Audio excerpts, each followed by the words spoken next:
Todas, a todos, vamos a partir en comité a la espera del senador Elizalde que viene en camino.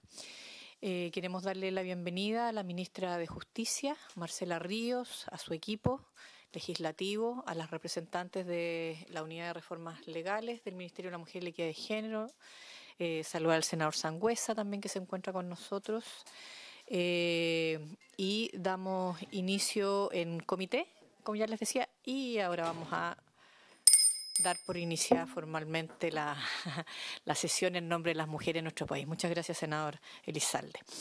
Le damos la bienvenida. Y vamos partiendo en comité, por eso es que está haciendo esa introducción. Está bien, pero déjenos 2 segundos. Le vamos a dar la palabra a la secretaria para que nos pueda dar la cuenta y la tabla. Sí, presidenta. La cuenta de hoy día es la siguiente. Se recibió respuesta de la Dirección Nacional de Aduanas respecto a un oficio que se envió desde la Comisión, a petición de la senadora Carvajal, sobre un sumario iniciado por denuncias de funcionarias de la Dirección Regional de Aduanas de Talcahuano. Se contestó muy brevemente diciendo que la Dirección Nacional tomó conocimiento de estas denuncias y se inició el sumario con fecha 31 de agosto y se encuentra, dice, aún en etapa de indagatoria. Y también se recibió un oficio del fiscal nacional subrogante, don Juan Agustín Meléndez, en que hacen una exposición respecto del proyecto de ley sobre sin consentimiento de violación para solicitar ser escuchados en algún momento, presidente. Fiscalía, Ministerio Público. Y la tabla de hoy día, presidenta, consiste en escuchar a la ministra de Justicia y Derechos Humanos, señora Marcela Ríos, para que informe sobre las disposiciones que se han adoptado respecto a la entrada en vigencia del Registro Nacional de Deudores de Pensiones de Alimentos y además va a hacer una presentación sobre su opinión en relación con el proyecto de ley en materia de tipificación del delito de violación, conocido como sin consentimiento de violación. Nada más, presidente. Muchas gracias, secretaria. Partimos de inmediato, ministra, con la primera parte de su exposición, referida, digamos, a la implementación del Registro Nacional de Deudores de Pensiones de Alimentos que parte ahora en noviembre, ¿no? Muchas gracias, presidenta, y por su intermedio el espacio. Efectivamente, nosotros queríamos, nos parece de suma importancia la invitación de la comisión, en tanto nos permite dar cuenta de las acciones que se están realizando la ley para la implementación de la ley 21.389, que entra en vigencia en justo un mes desde hoy, el 18 de noviembre del presente año. Entra en vigencia este Registro Nacional de Deudores de Pensiones de Alimentos, que es un proyecto de ley tramitado por la legislatura anterior, que es un proyecto que va a tener un impacto muy relevante en cómo funciona el sistema de cobranza de aquellas personas que son deudores de pensiones de alimentos respecto de sus exfamilias, sus hijos, hijas u otros dependientes. Para recordar, esta ley articula un sistema con medidas que favorecen el cumplimiento del pago, busca generar incentivos y disuasivos, digamos, también para que las personas no permanezcan morosas frente a una responsabilidad tan importante como la que es de proveer por la manutención de sus hijos, hijas y dependientes. Las medidas son aplicables de forma simultánea, tienen impactos en distintas áreas de la vida de los deudores y con efectos permanentes mientras el deudor se encuentra en el registro. Este registro y esta ley estimula una disposición más colaborativa por parte del deudor, reconoce la proactividad que tiene que ser responsabilidad de quien adeuda para acercarse oportunamente al tribunal, transparentando su situación económica y ofreciendo alternativas serias de pago. Reconoce al alimentante que regularmente ha dado cumplimiento al pago de la pensión. Y permite, y esto es muy importante, que ciertas entidades deban comunicar al tribunal competente la información relevante respecto del cobro de pensiones. Esto es muy importante, el registro de deudores, en tanto es un complemento anterior a la ley que se ha aprobado recientemente en materia de pensiones de alimentos, pero también va en una línea de cambiar la lógica de que existía en nuestro país, donde eran fundamentalmente las mujeres y los niños y niñas o dependientes que tenían que perseguir por distintos mecanismos judiciales y hacer investigaciones con carga propia para poder conseguir que se le pagaran las deudas de pensión de alimentos, algo que todo el país vio producto de la cobranza de los retiros de los fondos de pensiones, en vez de que fueran las personas que adeudan los que tuvieran la carga, digamos, de la prueba y hacerse cargo del procedimiento.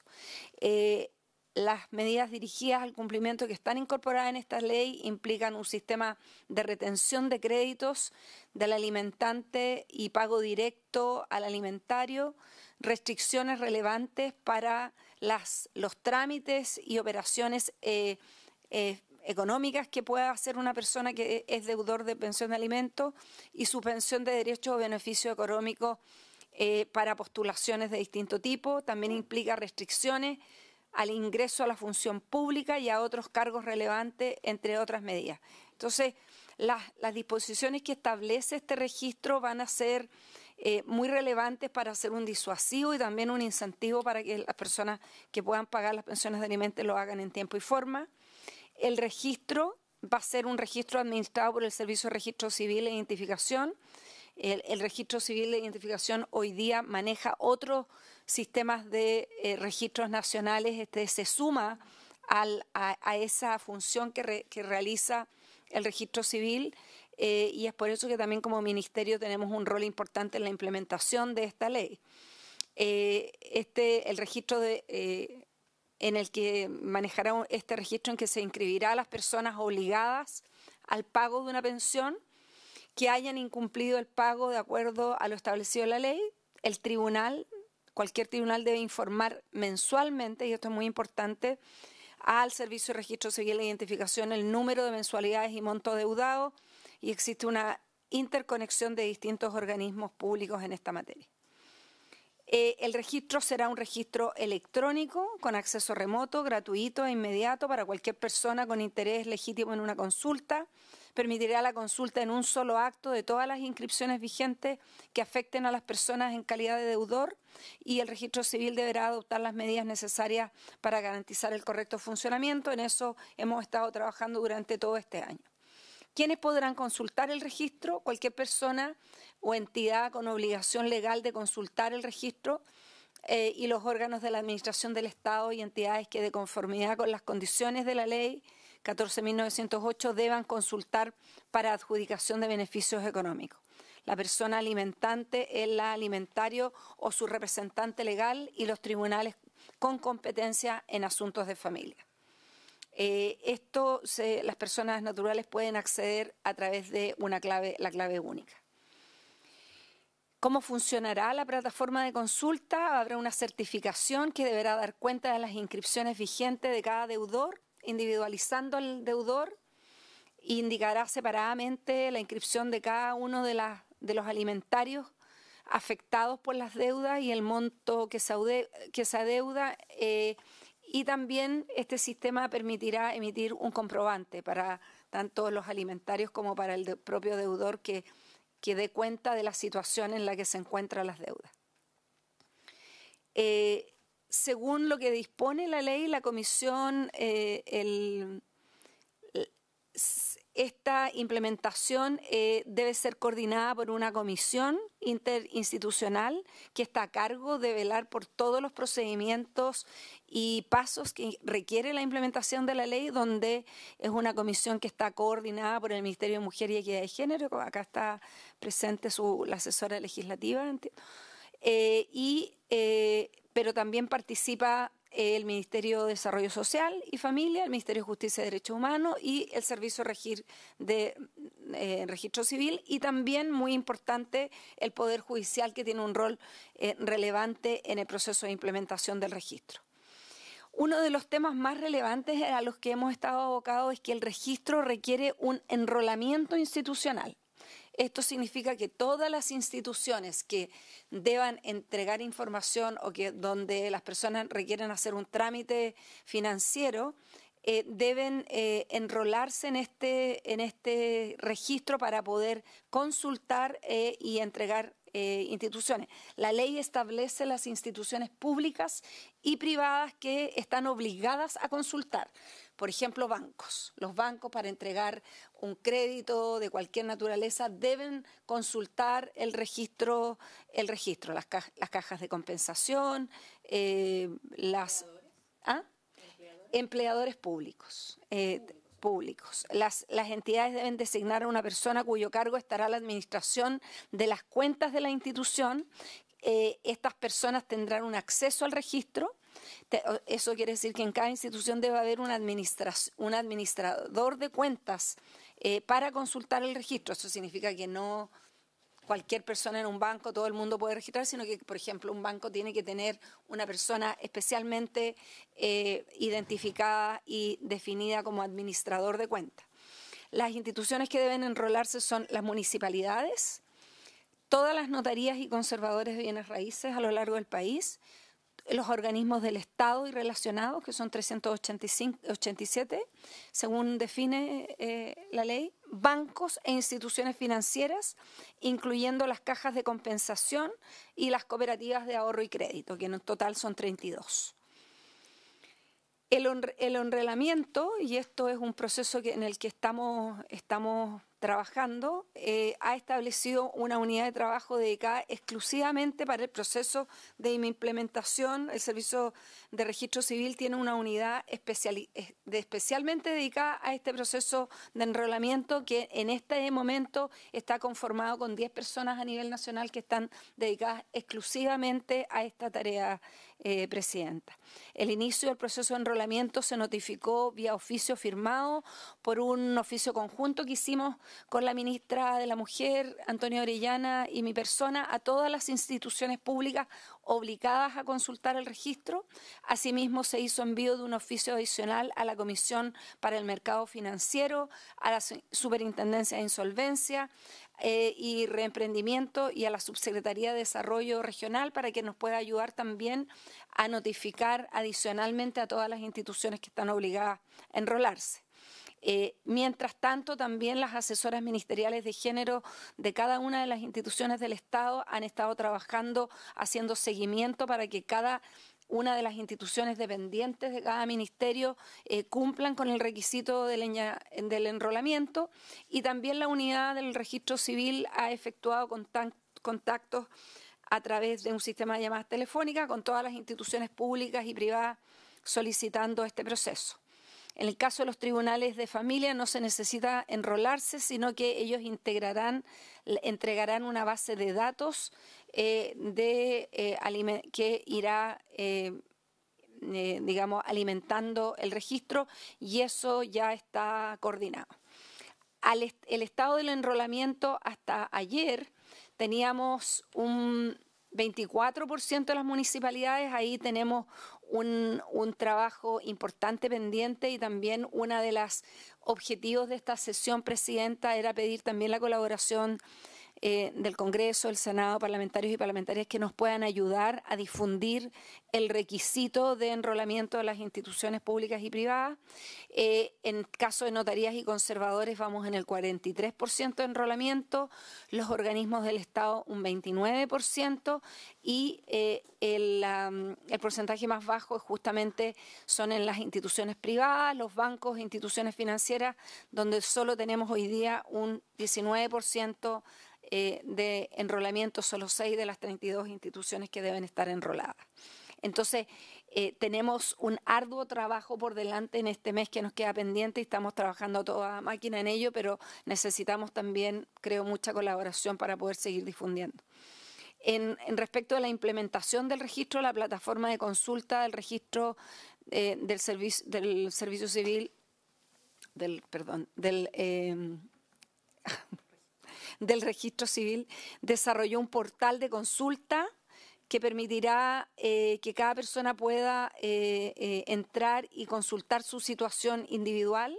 es importante recordar que acá solo estarán los casos de deudores que hayan sido judicializados. O sea, para poder entrar a este registro no es cualquier persona que adeude una pensión de alimentos si ese caso no ha pasado por los tribunales por algún tribunal de justicia. Por lo tanto, también es importante informar a la ciudadanía que si tiene una deuda de alimentos, pero esa no ha atravesado un proceso de mediación o de judicialización, no estará integrado en este registro. También se ha desarrollado una aplicación de interfase para consultas masivas, para que los bancos e instituciones financieras puedan utilizar una aplicación con un protocolo que permite la comunicación entre bases de datos, que les sea más fácil, digamos, no solo una revisión individual, sino que poder acceder a las bases de datos de manera más expedita. Y el 4 de octubre se entregaron las especificaciones técnicas de esta aplicación a la Asociación de Bancos, y desde el 7 de octubre se dispone de una versión dummy en ambiente de prueba para que los bancos puedan Senador Sangüesa. Para no sacar después del tema, esto considera los bancos pero no sé si también las casas comerciales, no me acuerdo si quedaron también dentro de las instituciones que tienen que... Los bancos de casas comerciales, pregunta el Si senador. tienen bancos, sí. Por Claro, ejemplo... pero hay casas comerciales que no tienen bancos, Claro, pero sí. que igual tienen un sistema de crédito que es más grande que el banco de repente. Cualquier institución que entrega créditos, yo entiendo que está contemplada en la ley. Ah, perfecto. Si no, o sea, si es una casa comercial que no tiene sistemas de crédito, claro. Una casa comercial con sistema de crédito... Claro. Sí, se tienen que enrolar. Por ejemplo, Banco Falabella. Y otra consulta, en el caso de, no sé, estas instituciones que venden la información en el fondo, que es cuando, no sé, pues yo pido un DICOM de alguien, eso va a estar enlazado también con las empresas, con las empresas que... Sí, por favor, Milenka, la asesora de la ministra. Hola. Sí, por su intermedio, Presidenta, para responder la consulta del senador, efectivamente hay un modo, no va a ser una base de datos que pueda ser que los bancos o las instituciones que consultan puedan acceder de forma íntegra. Solo la consulta masiva incluso es 1 a 1. Es una consulta que no les permite ver la base completa. De eso no nos cuidamos porque también hay un tema de protección de datos. Por tanto, no es que puedan tener el listado y eso luego se pueda vender o masificar.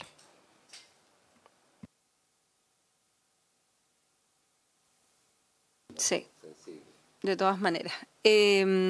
Finalmente, para terminar, bueno, hemos estado trabajando con el Registro Civil para establecer convenios para las consultas y también con el Poder Judicial se han estado haciendo capacitaciones. Recordar que esta implementación de esta ley está a cargo en la Corte Suprema de la ministra Ana María Chevesich, que es responsable de interlocutar, digamos, en esta mesa, pero también de poder coordinar las medidas que tiene que tomar el Poder Judicial para asegurar el cumplimiento de las obligaciones que le impone esta norma al Poder Judicial. El Ministerio de Mujer y Equidad de Género ha dispuesto un portal de preguntas y respuestas sobre el funcionamiento del registro por el alto interés que esto va a tener en la puesta en marcha. La ley no considera un inicio gradual del registro, pero sí es probable pensar que esta entrada en vigencia va a ir siendo paulatina en la medida que los tribunales de justicia van entregando información o que se cumplen 3 meses de deuda, ¿no? Va a ser esperamos que no necesariamente el mismo 18 van a estar todos los casos inmediatamente, porque eso va a requerir que las instituciones vayan entregando toda la información. Entonces va a ser un proceso paulatino. Termino, Presidenta, diciendo que este es una innovación legislativa que va a cambiar ciertamente un poco la cultura de deudores de alimentos que no han tenido, digamos, que prácticamente compromisos respecto de no pagar las deudas. En este caso se va a hacer bastante oneroso para una persona permanecer en este registro de deudores. Una persona que esté en este registro de deudores no va a poder acceder a créditos, se le va a restringir, por ejemplo, un concurso para entrar a un empleo público. Ahora, hay que reconocer que si esta persona acredita su situación económica y se compromete de manera adecuada con un sistema de pago, se retira el tribunal puede decidir el retiro de esta persona del registro. Por lo tanto, existen mecanismos para que estas medidas no sean permanentes. Pero ciertamente es muy importante y nosotros tenemos un compromiso, tenemos 2 comisiones de trabajo, además de la comisión de coordinación de todos los detalles técnicos, operativos, de coordinación institucional. También tenemos una coordinación bajo la dirección del Ministerio de la Mujer y Equidad de Género en materia de comunicaciones, porque es muy importante toda la comunicación que podamos hacer hacia la ciudadanía en esta materia. Eso, muchas gracias. Gracias, ministra. Yo quiero recordar además que esta ley se coordina también con la ley que se promulgó hace muy poquito tiempo y que pasó por esta comisión hace muy poquito tiempo, que tiene que ver con el pago efectivo de deuda de pensiones de alimentos. Y por lo tanto, si el 18 de noviembre comienza a operar en regla, digamos, esta ley este registro que nos está exponiendo todos los aspectos de su implementación la ministra de Justicia, a los 6 meses posterior entra también en vigencia la ley de pago efectivo de deuda de pensión y alimentos. Por lo tanto, la importancia del trabajo que aquí está dando cuenta la ministra en materia de la coordinación, por un lado, entre el Ministerio de la Mujer y el Ministerio de Justicia, las instituciones dependientes del Ministerio de Justicia y la relación con el Poder Judicial son claves para no solo esta legislación, sino que también para la que sigue, digamos, por decirlo de alguna manera en términos temporales, digamos. Entonces, y eso busca efectivamente provocar una profunda transformación cultural, que yo quiero reiterar lo que dijo la ministra al finalizar su exposición, que no va a perseguir a un alimentario que puede ser, por supuesto, también mujer, digamos, que por alguna circunstancia eventual tenga dificultades económicas y que regularizada la situación vuelve a pagar o que se compromete igual a hacer pagos durante ese tiempo, sino que lo que busca es precisamente cambiar la relación de aquellos alimentarios que no cumplen con su obligación en la cotidianidad y en el transcurso de vida de niños, niñas y adolescentes y personas dependientes que tienen hasta la edad que tienen, digamos, que hacerse cargo de ellos.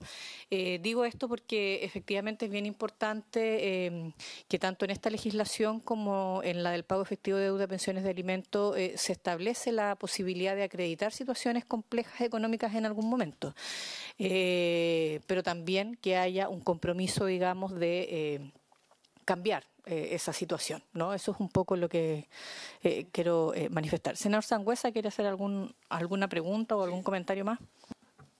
Bueno, compartir sus palabras, presidente. Yo creo que este proyecto, que era muy anhelado principalmente por las familias que día a día tenían que recorrer los diferentes tribunales y veían además hoy día a través de las redes sociales cómo este deudor disfrutaba de una situación económica en vacaciones o en otros lugares, aún teniendo meses impaga su pensión. Esto por lo menos va a poner una limitante. Y eso se suma al otro proyecto que efectivamente de buscar el pago efectivo. Pero la ministra también dijo algo muy cierto, que esto solo aplica para aquellas causas que están judicializadas también sabemos que hay muchas que no están judicializadas por diferentes motivos. Y esto también es una invitación a que aquellas familias que no han judicializado porque en el fondo la otra persona se fue, nunca más la vieron, y esto yo creo que es una tremenda herramienta, porque este bloqueo yo creo que va a ser un incentivo a mantener regularizada el pago de las pensiones, porque es una traba bastante grande en el sistema, en un sistema que está generalizado en nuestro país, que es la utilización de las tarjetas, y que cada día está más generalizado, que digamos se ocupa en todos los niveles sociales, y por lo tanto está siendo parte de nuestro día a día, y cuando nos empiecen a limitar eso, creo que va a ser un buen incentivo para el pago efectivo. Tengo dos consultas, una que tenía que ver con esto yo me refería a las empresas que se dedican a la venta de información y que es la que normalmente proveen, ellos van a tener acceso también a la información del registro civil, aunque sea una a una. O sea, si yo si yo banco, le pregunto por un deudor, Gustavo Sangüesa, y esa empresa normalmente entrega un informe de toda la situación financiera del cliente, esa empresa va a tener acceso a pedir la información al registro civil para poder entregarla al banco, o solamente la tiene que ser el banco directo. Esa es una pregunta. Y la otra es, para que esto sea efectivo, tiene que haber también un control de la contraparte. O sea, si a mí me deben el pago de la pensión de alimentos de mis hijos, ¿puedo yo cómo consulto en el sistema? ¿Voy a quedar habilitado también para consultar las dos partes? Eso. Gracias, presidente. Ministra, no sé si usted o su asesora, usted decide. Yo puedo responder, y bueno, si necesita alguna... tanto el deudor como los alimentarios, digamos, como pueden consultar vía clave única, por separado y cuantas veces quieran. Ambas partes pueden además solicitar la impresión de un certificado. Y respecto del resto de las personas, lo que establece la ley es que toda persona o entidad con obligación legal, tal como define la ley de consultar, pueden consultar el registro y las órganos de la Administración del Estado y las entidades que, de conformidad con las disposiciones de la ley 14.908, yo no sé si acá Camila, Rafael o Milenka tienen especificación respecto de quienes están incorporados en esa ley, deben consultar para la adjudicación de beneficios económicos. Si ustedes quieren alguno... Sí, por su intermedio, presidenta, para contestar también la consulta. Efectivamente, quien administra el registro es directamente el registro civil. De hecho, el registro civil está haciendo el desarrollo de la aplicación, por tanto no hay intermediarios en la administración de esa plataforma per se, y en el momento de consulta tampoco hay instituciones como terceras que pueden hacer la consulta por los bancos, es directamente los bancos. Por eso se determina una persona administradora que es una persona y un subrogante, solo las que pueden consultar de las instituciones que determina la ley, que son la banca, el del listado que nos mostró la ministra. Sí.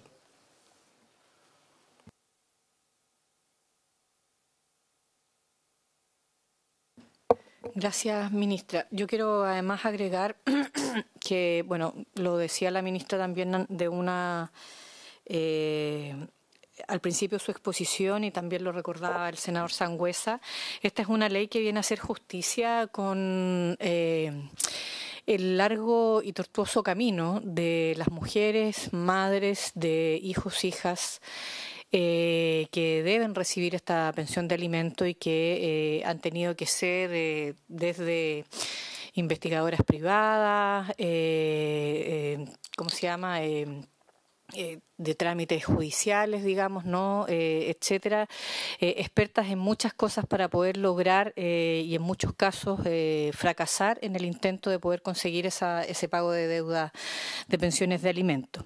No es un detalle que los propios estudios que se realizaron cuando se presentó la tramitación de este proyecto de ley indicaban que de las causas judicializadas casi un 80% o un poquito más de causas por pago de pensiones de alimentos eran impagas, digamos, lo cual efectivamente es un cambio cultural bastante grande en la lógica de esta relación entre alimentarios o alimentarias y alimentantes y alimentarios y alimentarias, digamos. Yo creo que eso es lo que busca principalmente, por lo tanto, este es un sentido de oportunidad muy grande, que es una legislación que busca cambiar la lógica y no solo perseguir para una sanción y para el cumplimiento de la ley, sino que también cambiar la lógica cultural en el sentido de una mayor responsabilidad y, por lo tanto, avanzar de forma efectiva en la corresponsabilidad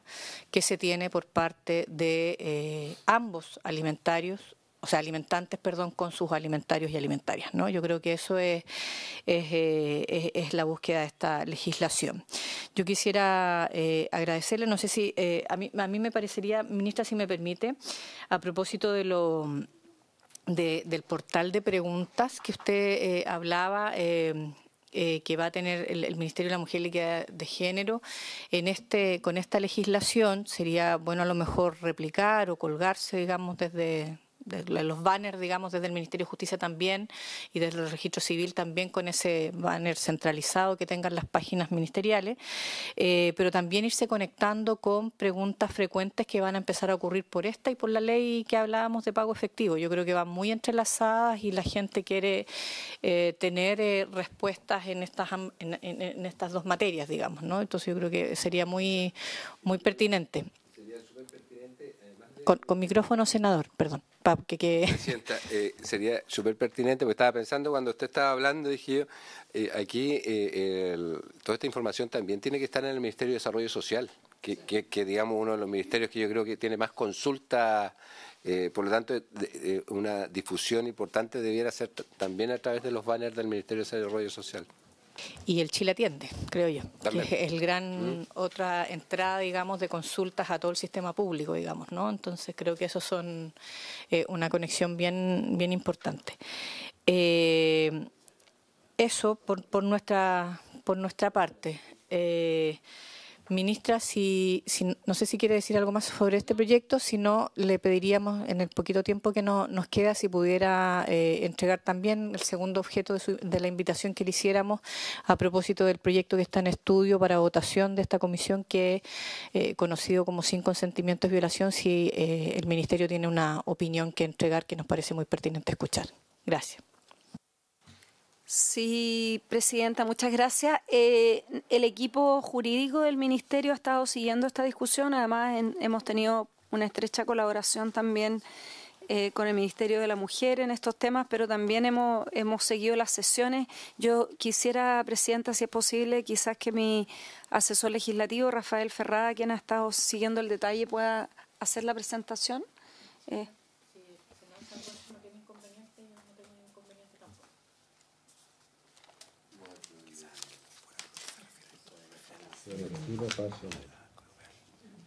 Sí, eso lo cuento yo.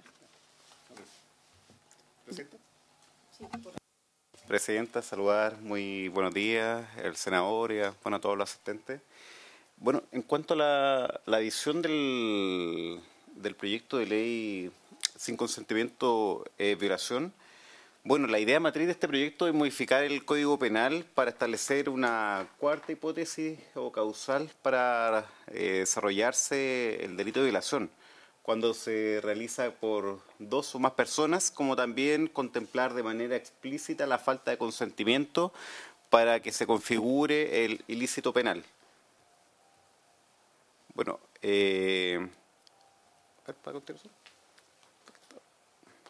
fue en segundo trámite constitucional, una moción presentada por las diputadas Cariola, Hetz, Camila Roja y la exdiputada Camila Vallejo, que fue aprobada en la Cámara de Diputados en el 2019 y, bueno, fue aprobado en general por esta Comisión de Mujer y Equidad de Género del Senado el 21 de mayo de 2021 y ahora está en su discusión en particular. Queremos hacer a grandes rasgos las observaciones que realizaron algunos de los invitados para nosotros poder concluir también con una posición por parte del Ministerio de Justicia, para lo cual vamos a hacer referencia a las principales asistentes que hubieron distintos académicos de Derecho Penal, principalmente comenzando por el doctor Juan Pablo Mañalich, quien realizó algunos comentarios respecto a esta presentación. Si bien valoró positivamente, claramente dio referencia a los problemas que tenía el mismo, pero relevó algunos aspectos que son problemáticos, como la introducción de la exigencia de falta de consentimiento dentro del tipo penal como un elemento del tipo penal. Podría crear un problema de carga probatoria para la víctima, que podría significar una revictimización de la misma, ya que en un tribunal oral en lo penal debería ella acreditar que existe una falta de consentimiento para poder configurar el ilícito penal, si es que lo contemplamos, la falta de consentimiento dentro de los elementos del tipo.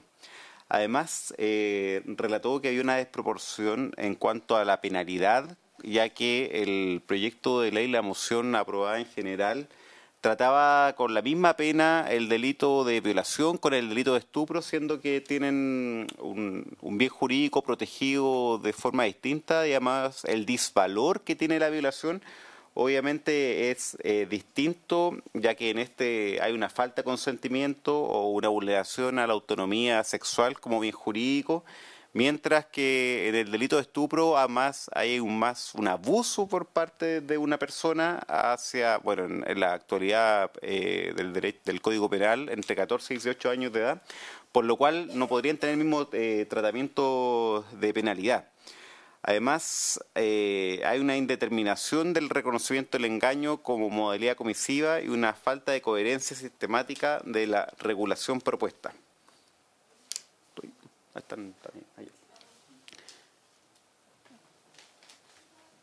En cuanto a las profesoras María Inés Horvitz y Rocío Lorca, bueno, distintas penalistas firmaron una carta que también de cierta manera trataba de hacer una visión crítica para poder aportar al debate en torno a la regulación de los delitos sexuales. Y también coincidieron con algunos de los elementos o comentarios que realizó el profesor Mañalich, como que es necesaria distinguir los hechos según la gravedad y asignar una pena proporcional, esto respecto al estupro con la violación, que no se debe incorporar la expresión coacción como lo realiza el actual número 1 de la propuesta de violación, que establece una regulación más o menos similar entre la primera causal que establece el delito de violación, que habla de fuerza o intimidación. La propuesta legislativa incorpora la coacción, pero recordemos que en el Código Penal la coacción actualmente es un tipo de falta para quien compeliere a otro a hacer lo que no quiere. Por lo cual tratar e incorporar el concepto de coacción dentro de violación podría traer un tema de regulación sistemática dentro del Código Penal, porque recordemos que en otras partes dentro de este cuerpo legal se establece también la fuerza de intimidación, como por ejemplo en el robo con fuerza de intimidación, por lo cual un cambio de conceptualización puede tener repercusiones en otro tratamiento de otras figuras penales que pueden tener ciertas consecuencias perniciosas, si es que no hay un tratamiento sistemático de una reforma al Código Penal.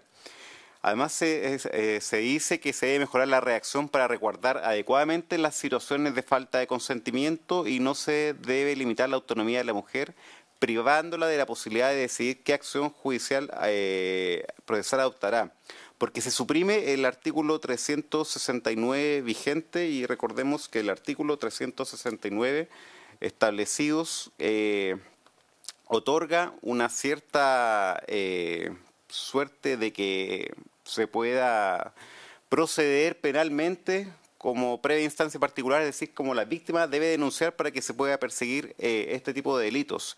Y lo que hace esta propuesta que estamos discutiendo es suprime el inciso final que habla de la relación entre los cónyuges, que en caso de que un cónyuge o conviviente cometa alguno de los delitos establecidos en los párrafos anteriores, los delitos sexuales, en contra de aquel con quien hace vida común, se podrá poner término al proceso a requerimiento del ofendido, a menos que el juez, por motivos fundados, no acepte.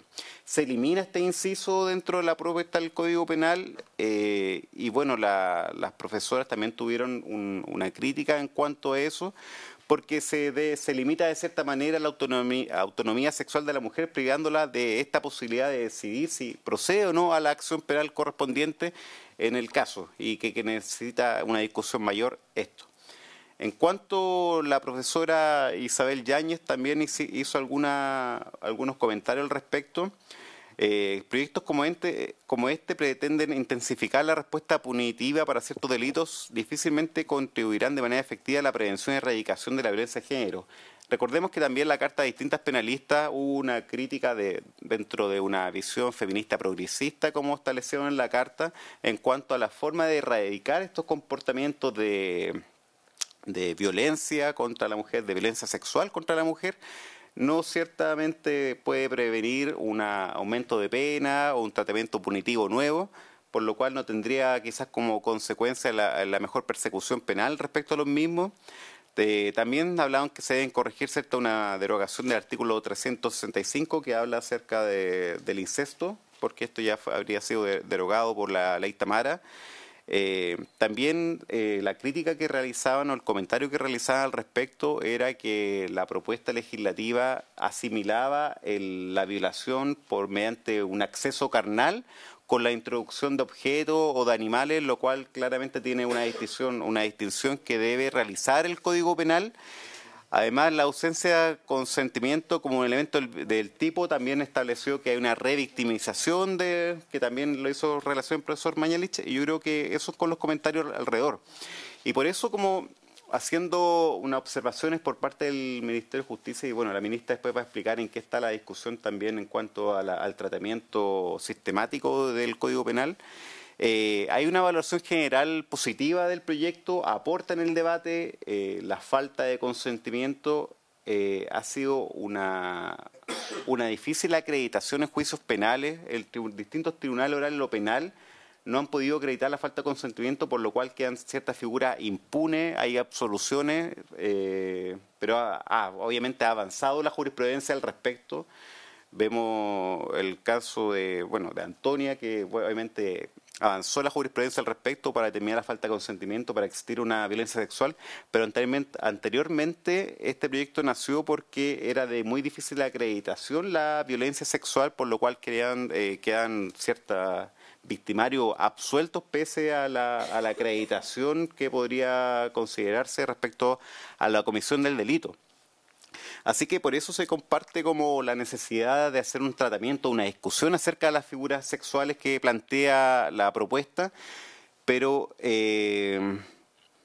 determinar que se sanciona la conducta sexual cuando se realiza sin el consentimiento de la víctima, para continuar determinar legislativamente cuando debe entenderse que no hay consentimiento, puede implicar probar ambas cosas. O sea, compartimos también el criterio que se debe probar tanto el consentimiento como los medios comisivos por los cuales se realiza. Los medios comisivos son los que establece el artículo 361 en sus distintas modalidades: fuerza de intimidación, incapacidad para oponerse. O sea, se debe acreditar la falta de consentimiento más la intimidación o fuerza en el caso de que quede regulado como lo está planteando la Cámara de Diputados y se apruebe en general. Además, compartimos que no se debe equiparar este acceso carnal también con la introducción de objetos, porque claramente hay que tener una distinción. Compartimos también problemas sistemáticos de incluir la coacción dentro de la figura de la fuerza de intimidación de la causal número 1 dentro de la violación, por lo cual tiene otra implicancia sistemática dentro del tratamiento del Código Penal, la equiparación también del estupro y la violación como un mismo delito y con las mismas penas también que crea ciertos delitos.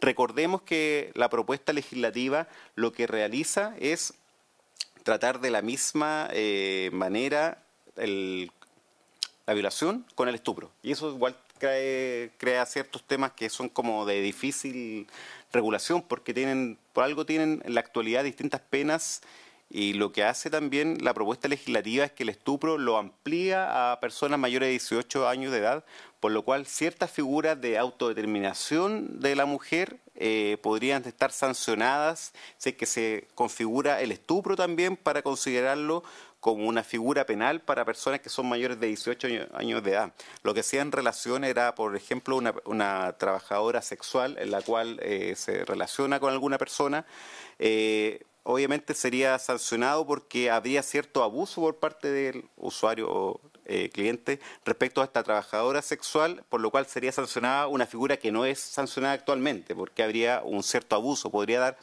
lugar a que figuras penales que hoy día no son sancionadas penalmente para mayores de 18 años de edad sean sancionados. Además, hay una indeterminación del medio comisivo de engaño. Por esto, estas son las observaciones y comentarios que tiene el Ministerio de Justicia y, bueno, existe una preocupación al respecto por el Ministerio de Justicia respecto a la regulación penal. Tuvimos también un asunto, hay problemas de referencias cuando se crean modificaciones al Código Penal en delitos sexuales. Esto tiene implicancia en otras leyes especiales, por ejemplo en libertad condicional, por ejemplo en reducción de condena, porque la ley de reducción de condenas tiene un catálogo de exclusión de delitos.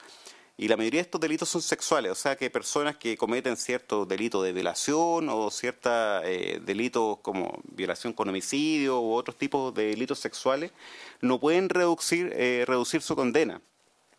Pero el tratamiento, la incorporación de nuevas figuras penales dentro del Código Penal sin una mirada sistemática, esto puede crear repercusiones y también problemas de referencia.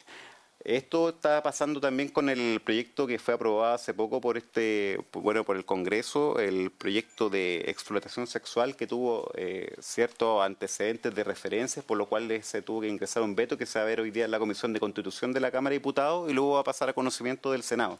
Así que esa es la importancia de tener una mirada sistemática respecto a la reforma de los delitos sexuales y del Código Penal en sí. Y por eso la ministra ahora va a pasar a explicar lo que está haciendo el Ministerio al respecto.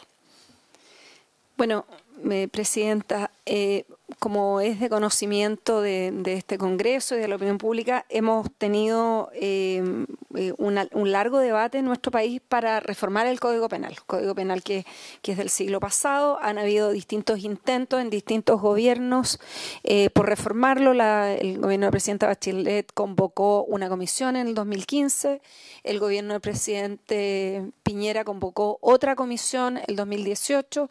Ambas comisiones produjeron textos distintos, digamos, si bien en muchos ámbitos existe un cierto consenso en la comunidad más académica o especialistas, primero en la necesidad urgente de poder modificar el Código Penal para actualizarlo a los nuevos momentos que vive la sociedad chilena, pero también para armonizar, porque lo que se ha producido es una enorme cantidad de introducción de innovaciones, de delitos, cambios de penas, que no necesariamente ha tenido una mirada holística, armónica y que no ha logrado, por lo tanto, tener una visión equilibrada respecto de la gravedad de los delitos y las penas en un sentido amplio. Nosotros cuando asumimos recibimos una situación donde el gobierno del presidente Piñera había ingresado un proyecto de nuevo Código Penal a este Congreso a través de la Cámara de Diputadas y Diputados en enero de este año. Es un proyecto que está en la Comisión de Constitución. Nosotros pensamos que es muy importante continuar con una política de Estado y continuar la tramitación de este proyecto. Nos parece también relevante no volver a redactar una nueva propuesta de Código Penal, pero sí nos parece preocupante que las dos comisiones que se conformaron para poder analizar este tema estuvieron integradas íntegramente por hombres. Ambas comisiones que mencionaba, el 2015 y el 2018, tuvieron un 100% de composición masculina, donde se excluyó la voz de las especialistas mujeres y no solo desde la dimensión de la perspectiva de género, sino que también la dimensión de especialistas en un sentido más amplio. Nosotros lo que hemos querido hacer, por lo tanto, es convocar a un grupo de especialistas, fundamentalmente mujeres, pero no solo mujeres, incluyendo algunos profesores que han participado de las comisiones anteriores, para que puedan revisar el texto introducido que se presentó al Congreso en enero de este año, para asegurarnos que, en particular, los temas que tienen que ver con una mirada de género, delitos sexuales, sean revisados por este grupo de especialistas, pero también que puedan darle una mirada de conjunto a este texto para ver si es necesario poder actualizar o mejorar algunas de sus redacciones. La solicitud que yo le he hecho a esta comisión es una revisión pensando en que podamos introducir algunas indicaciones al texto, pero en ningún caso estamos embarcados como ministerio en un esfuerzo de poder redactar una tercera, digamos, versión del Código Penal. Esperamos, nos hemos comprometido con la Comisión de Constitución de la Cámara de poder presentar prontamente el plan de trabajo para poder definir un procedimiento de tramitación. También nos hemos comprometido a poder realizar en el Congreso antes de fin de año un seminario con especialistas para dar cuenta de el contenido general de la propuesta de Código Penal que hoy día existe, que se ha presentado, para que todos los distintos actores puedan presentar sus visiones y que los parlamentarios, las parlamentarias puedan tener una idea de lo que está hoy día en discusión y a partir de ese trabajo poder iniciar la discusión y también ingresar indicaciones una vez que nosotros tengamos los comentarios de este grupo de trabajo que hemos convocado.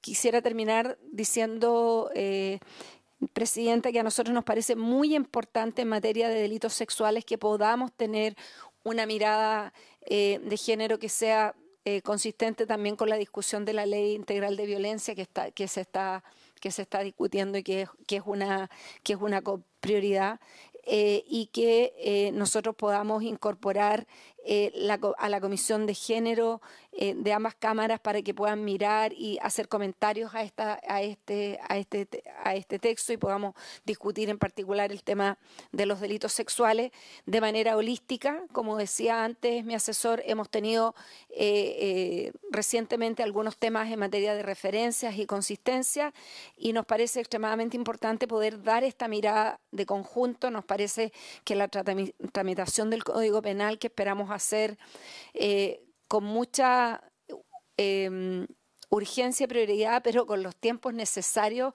para abordar una revisión de la magnitud que implica cambiar el Código Penal que tenemos vigente y que quedó pendiente además desde la reforma procesal penal, que era un compromiso poder hacer esta revisión y no se ha hecho hasta ahora. Entonces, con eso concluyo, Presidenta. Gracias, ministra. Yo quisiera hacer una pregunta-comentario, como buen chileno o chilena, digamos, que hace como... yo entiendo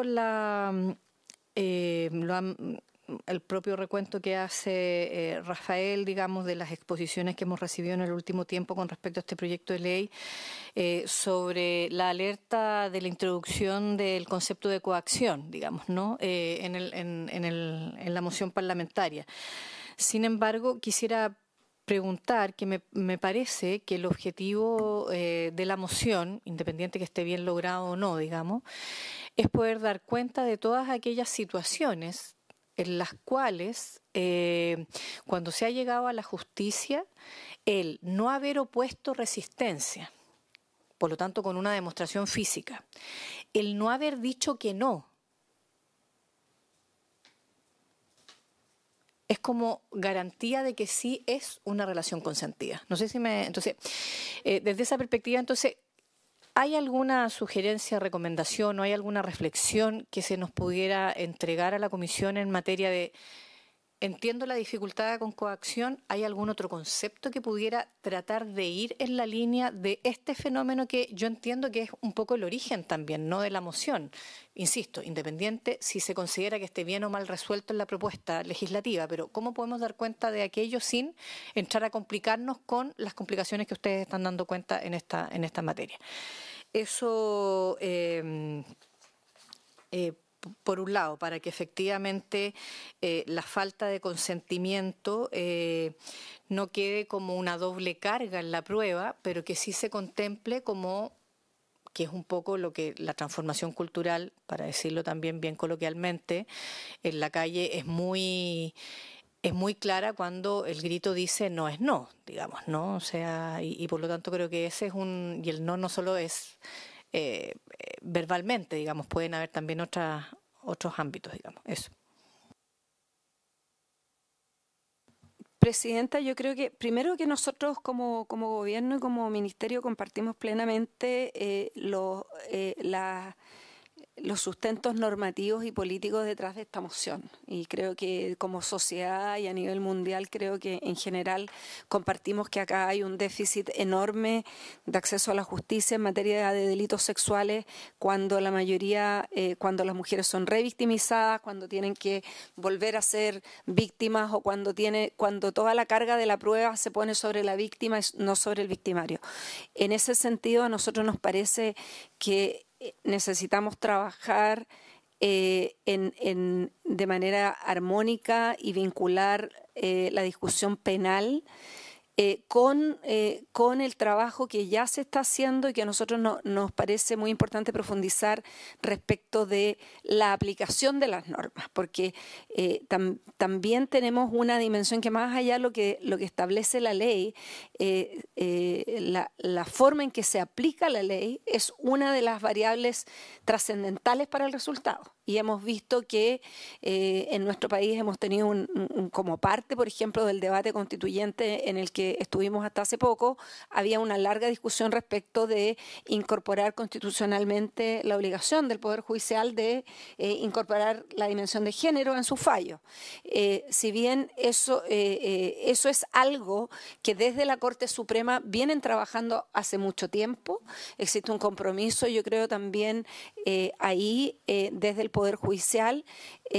Nosotros es algo que hemos conversado también con la Academia Judicial y en una materia en que quizás podríamos profundizar muchísimo más algunos fallos recientes, como en el caso de Antonia, conocido por toda la ciudadanía, ha sido un avance relevante en materia de aplicar un enfoque de género a un fallo de justicia, y eso es algo que está ocurriendo. De hecho, hay varias publicaciones recientes académicas y de magistradas que plantean cómo se ha ido incorporando la dimensión de género en los fallos. Entonces, yo creo que nosotros hoy día no tenemos una respuesta específica sin pasar por la consulta de los asesores penalistas de cómo podríamos resolver el tema en este proyecto. Nosotros le hemos estado dando vuelta. Nos parece que una manera de enfrentarlo es a través de una mirada más integral del Código Penal, donde tengamos una mirada quizás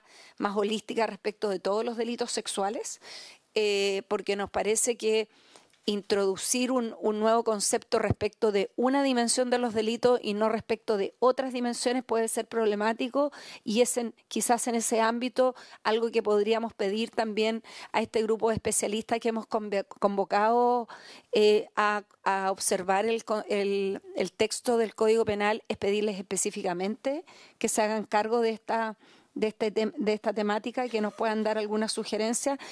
Y es algo que nosotros podemos hacer, pero yo creo que tenemos que trabajar de manera paralela, tanto en términos de normativos, de establecimiento de quizás nuevas normas y reglamentos, pero también es algo que como Ministerio de Justicia hemos conversado y estamos trabajando con el Poder Judicial respecto de cómo profundizamos el tema de la aplicación de las normas y la incorporación del enfoque de género a la jurisprudencia, que es algo esencial también para poder asegurar que no sigamos teniendo impunidad o revictimización de víctimas de delitos sexuales. Senador, ¿tiene alguna opinión o comentario o pregunta? ¿No? Bien, yo por la cantidad hemos llegado, digamos, al término de la sesión. A mí me gustaría solo dejar dos cosas dichas antes de finalizar. Lo primero es poder recoger un poco la solicitud, invitación que nos hace la ministra de Justicia en esta sesión a cómo cooperar, cómo colaborar desde el Senado en la difusión de la entrada en vigencia de la Ley de Registro de Deudores de Pensiones de Alimentos y, por lo tanto, cómo cooperar con específicamente el procedimiento de el llamado a enrolarse a las instituciones que le corresponden. yo quiero recoger esa sugerencia a partir, no sé si podemos hacerlo, secretaria, formalmente como comisión, para que desde Comunicaciones, TV Senado, no sé, pudiéramos generar también alguna especie de difusión de la temática, no sé, como algo, no sé. Si no se puede, me avisa y lo hablamos con la mesa para poder verlo. Y lo segundo, en relación al proyecto sin consentimiento de violación, yo quisiera sugerir a los asesores y a las asesoras de los senadores y senadoras integrantes de la comisión poder retomar un trabajo de coordinación, de articulación y coordinación de las indicaciones que hemos presentado a este proyecto, cosa de poder saber de aquí a la próxima semana cuánto podemos concordar para poder dar procedimiento de votación, y si no, lo digo con mucha transparencia, mientras nos colocamos de acuerdo, poder subir otro proyecto a la tabla, pero no podemos seguir generando más dilación, digamos, de estos proyectos, y esto porque efectivamente el Ejecutivo dio cuenta la semana pasada de ingreso de urgencia al proyecto de parto respetado, digamos, más conocido como Ley Adriana también.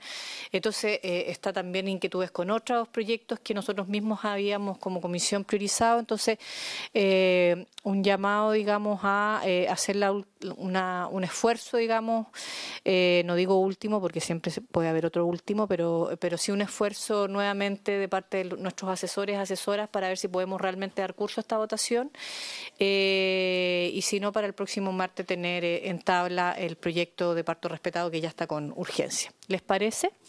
Senador, al menos que estamos nosotros dos, podamos estar de acuerdo nosotros dos.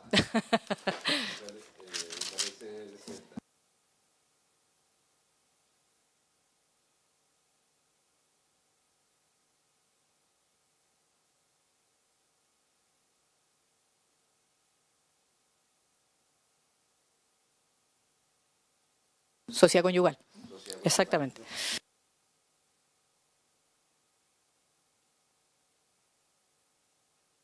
Bien, entonces, habiendo culminado el objeto de la citación de esta sesión, la levantamos. Mañana hay sesión especial, así que no podríamos nosotros tener otra sesión por esta semana de la Comisión de Mujeres. Así que, cumplido el objeto de la sesión, se levanta la misma. Muchas gracias a todas y todos por acompañarnos.